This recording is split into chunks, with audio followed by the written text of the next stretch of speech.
நான் ராத்திரி 2 மணிக்கு வருவேன் வீட்டுக்கு. எங்கள் வீட்டில் எங்கள் கட்டில் வெளியே போட்டிருப்பாங்க.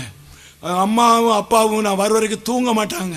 நான் வந்து எனக்கு அந்த கட்டில் கட்டியில் சாப்பாடை மூடி வச்சுருப்பாங்க. நான் சாப்பிட்டுட்டு நான் அந்த கட்டில் படுத்துருவேன். நான் தூங்கின பிறகு என் அப்பாவும் எங்கள் அம்மாவும் எங்கள் படுக்கையில் அந்த முழங்கால் போட்டு எனக்காக ஜெபம் பண்ணியிருக்காங்க.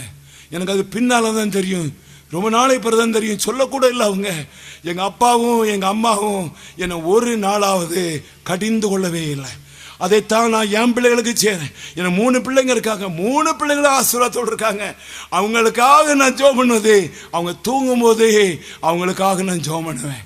இதை நான் உங்கள்கிட்ட சொல்ல விரும்புகிறேன். நம்ம பிள்ளைங்க உலகத்தில் எத்தனையோ நடக்குது, எவ்வளோ இன்ஃப்ளூயன்ஸ் வருது, எத்தனையோ ஃப்ரெண்ட்ஸ் வருது.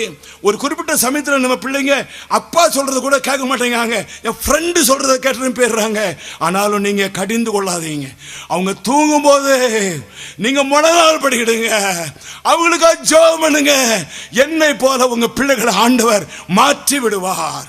அதான் பிரியமானவர்களே, ஆக்கினைக்குள்ளாக தேவன் தீர்த்தாலும் நானும் நீங்களும் மற்றவர்களை ஆக்கினைக்குள்ளாக தீர்க்க வேண்டாம். எப்படியாவது போய் கெஞ்சி கூத்தாடி, ஐயா அம்மா ஏசப்பாவுல வந்துருங்க, தயவு செய்து வந்துருங்க, முழங்கால் போட்டுருங்க, பைபிளை எடுத்துருங்க. இவ்வளவுதான் நம்ம சொல்ல முடியும் பிரியமானவர்களே. இதுக்கு மேல நம்ம என்னமும் சொல்லக்கூடாது. யாரையும் கோபிக்க கூடாது, யாரையும் குற்றம் கண்டுபிடிக்க கூடாது, யாரையும் குறைத்து பேசக்கூடாது. அவர் எவ்வளவு கெட்டவர்களாக இருந்தாலும் அவர் செய்கிற தப்பிதத்தை சுட்டி காட்டவே கூடாது பிரியமானவர்களே.